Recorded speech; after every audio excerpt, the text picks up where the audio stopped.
कैसे हो भाई सभी प्यारे प्यारे स्टूडेंट्स, आप सबका स्वागत है आपके अपने प्लेटफॉर्म अड्डा 24/7 पर। और आज हमारे साथ जो है निधि मैम जुड़ी हुई है। DSSB में वैकेंसीज आई हुई हैं वेलफेयर ऑफिसर, प्रोबेशन ऑफिसर और प्रिजन वेलफेयर ऑफिसर की। तो इनके हम कुछ पॉइंट्स जो है मैडम से जानेंगे। पोस्ट एलिजिबिलिटी, एग्जाम पैटर्न क्या होता है, सिलेबस क्या है और सैलरी क्या मिलती है। तो 1 बाय 1 शुरू कर लेते हैं। पहले इंट्रोडक्शन कराने से पहले मैं आपको मैडम का इंट्रोडक्शन थोड़ा सा दे देता हूँ।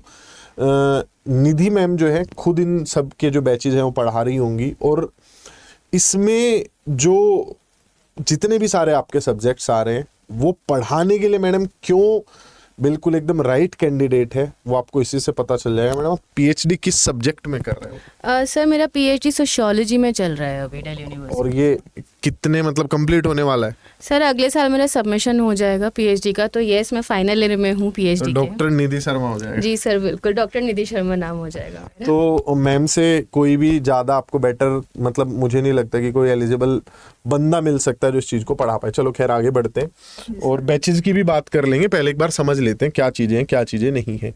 सबसे पहले नंबर ऑफ पोस्ट्स की बात करें तो इसमें 2 कैटेगरी बनी हुई है। एक डिपार्टमेंट ऑफ सोशल वेलफेयर की वैकेंसी, एक department of women child development की वैकेंसी। वैकेंसीज वही हैं, मोर ओवर वो तीनों कैटेगरी जो है सबकी तरफ से आई हुई है। टोटल नंबर ऑफ पोस्ट्स कितनी है मैम? सर इसमें 80 पोस्ट है हमारी, और 80 पोस्ट जो है वो 2 डिपार्टमेंट में डिवाइडेड है। एक तो department of women and child, ठीक है, और दूसरा डिपार्टमेंट है department of social welfare. Department of social welfare में यहाँ पे 37 पोस्ट है यानी कि 37, and department of women and child development में 43 पोस्ट है हमारी, जो कि यहाँ पे आप स्क्रीन पे देख भी सकते हैं। और वही कैटेगरी वाइज जो है डिवाइडेड है, यहाँ पर नोटिफिकेशन में है वो चीज़। ठीक है, अब आगे चलते हैं। अगर मैं इनकी बात करूं कि इनमें एलिजिबिलिटी क्या होती है, तो एलिजिबिलिटी के लिए बड़ा सिंपल सा क्राइटेरिया है। यहाँ पर देखो, मास्टर्स आपकी होनी चाहिए सोशल वर्क में, या MA आपकी सोशोलॉजी में हो, या फिर आपने PG किया हो क्रिमिनोलॉजी में। आपने इन तीनों में से कुछ भी किया होगा तो आप इनके लिए एलिजिबल हैं। हालांकि 2 अलग अलग डिपार्टमेंट है तो दोनों ने अपनी थोड़ी सी जो क्वालिफिकेशन है वो अलग रखी है। किस पॉइंट से अलग रखी है वो मैं आप लोगों को समझाता हूँ। देखिए, इसमें जो एज है वो भी आप लोगों को क्लियर कर देते। एज है 30 ईयर्स, लेकिन इसमें एज रिलैक्सेशन मिल जाएगा आपको एक डिपार्टमेंट की तरफ से उन लोगों को जिन्होंने कॉन्ट्रेक्चुअल पोस्ट पे यानी एज ए कॉन्ट्रैक्ट एम्प्लॉय काम किया हुआ है, इन फील्ड से रिलेटेड जिन लोगों ने इन डिपार्टमेंट्स में काम किया हुआ है, उन्हें उनकी कॉन्ट्रेक्चुअल जॉब के पीरियड के बराबर एज रिलैक्सेशन मिल जाएगा। लेकिन ये मिनिमम 6 महीने या मैक्सिमम 5 साल का ही एज रिलैक्सेशन मिलेगा। 6 महीने से कम नहीं ले सकते, 5 साल से ज़्यादा एज रिलैक्सेशन नहीं ले सकते।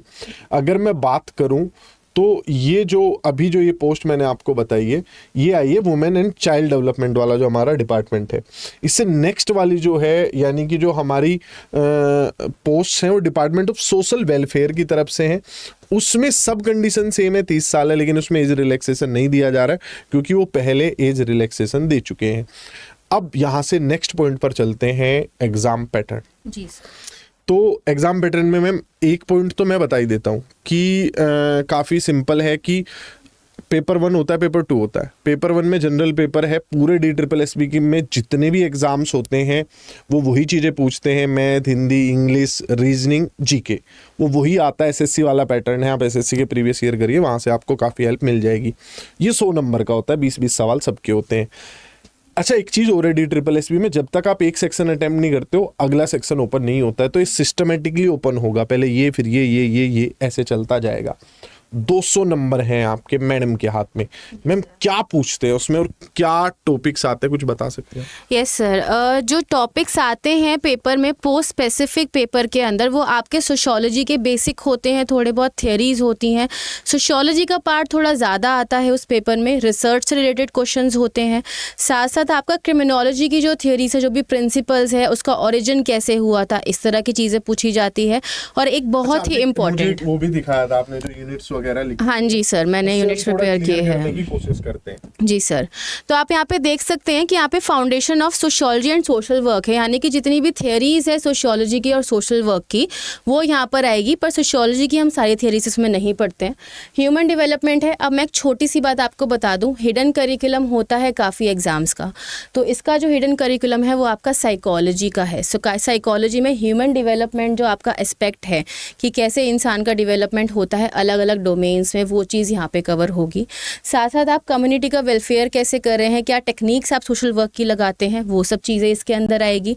एजुकेशन का पार्ट, हेल्थ का पार्ट रिलेट होगा चिल्ड्रन और विमेन के साथ। साथ साथ थोड़े बहुत यहाँ पे सोशल डिफेंस के इश्यूज़ भी आएंगे, जैसे कि सब्सटेंस अब्यूज़ हो गया, फिर एल्डरली पॉपुलेशन का हम लोग कैसे वेलफेयर कर सकते हैं। ठीक है। क्रिमिनोलॉजी का बहुत ही बेसिक है, इसके अंदर क्रिमिनोलॉजी बहुत ज़्यादा स्तर पे नहीं पूछी जाती है, इसलिए उसके सिर्फ बेसिक कंसेप्ट्स पढ़ेंगे। साथ साथ लीगल कंसेप्ट्स के अंदर हम पॉक्सो एक्ट, जे एक्ट, जितने भी इनसे बच्चों से रिलेटेड एक्ट्स है उसके बारे में बात करेंगे, विमेन पॉलिसी पे बात करेंगे।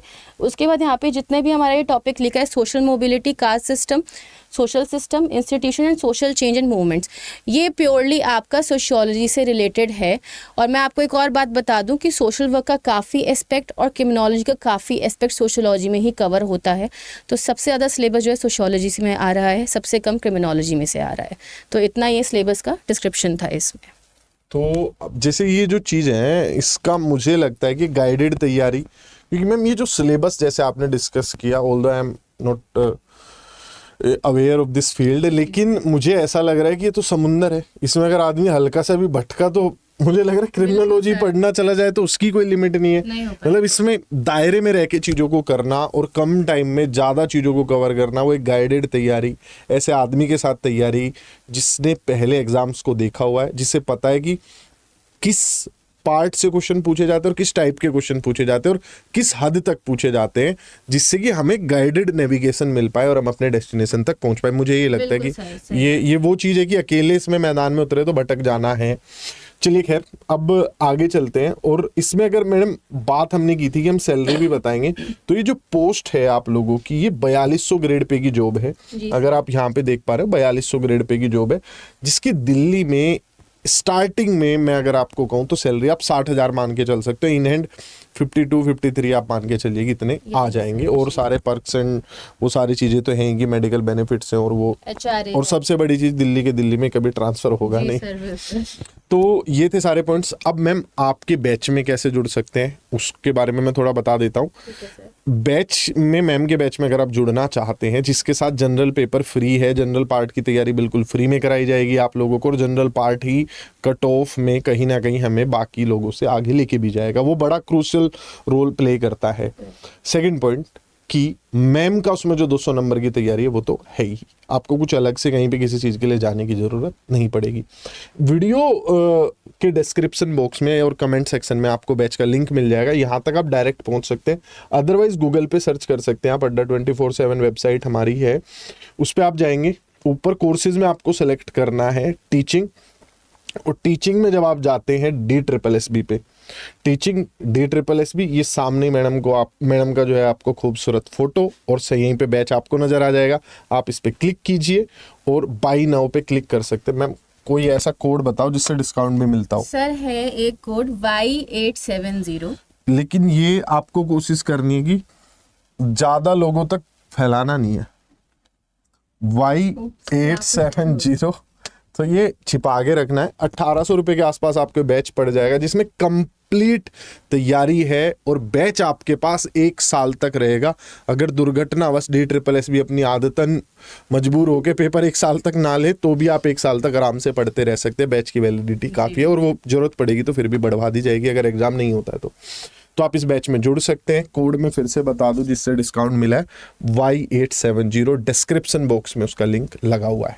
बेस्ट ऑफ लक बोल दे मैम सभी को। यस आप सबको बहुत बहुत ही मैं लक विश करती हूँ, ऑल द वेरी बेस्ट। कैसे भी पढ़े, बुक्स के साथ भी पढ़े, तो हमारी विशेष आपके साथ है। कुछ भी हेल्प चाहिए तो नीचे कमेंट सेक्शन में बेस्ट विशेस है आप सभी को। तैयारी करने के लिए बहुत फोकस रह के करिएगा, चाहे बैच में करे, चाहे यूट्यूब सेशन से करे मेरे साथ, चाहे खुद से सेल्फ स्टडी करे, पर पढ़ते रहिए, तैयारी करते रहिए। All the very best. Session से मैडम वो किस चैनल पे और किस टाइम पे चलता है? सर जो मेरा DSSB का जो अभी चल रहा है यूट्यूब सेशन, वो सुबह 11 बजे टीचर्स टीचर्स अड्डा प्लेटफॉर्म पर चल रहा है। तो सुबह 11 बजे आप टीचर्स अड्डा पे डेली जुड़ सकते हैं, लाइव वहाँ भी फ्री में पढ़ सकते हैं। हाँ जी, वहाँ पे भी आ सकते हैं, बिल्कुल आपको पूरा का पूरा क्वेश्चंस की प्रैक्टिस बहुत अच्छे से वहाँ पे मिलेगी। ठीक है, तो बाय जी बाय, सर। Take care.